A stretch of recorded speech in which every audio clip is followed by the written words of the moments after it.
Hello, John with Traveler's Farm.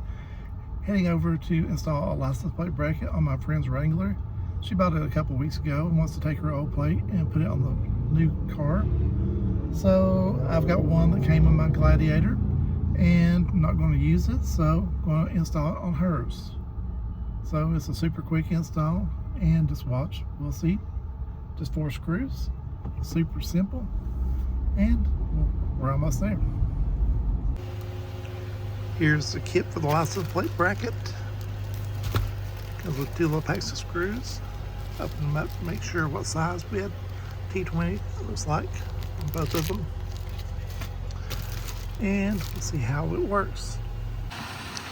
So the way this works, you have these dimples. You have 4 holes. Slide the bracket on.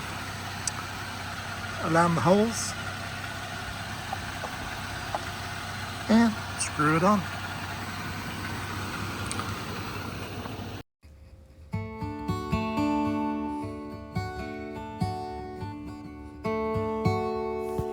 That's it.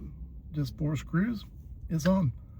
So thanks for watching, and give me a like and subscribe, and thank you again.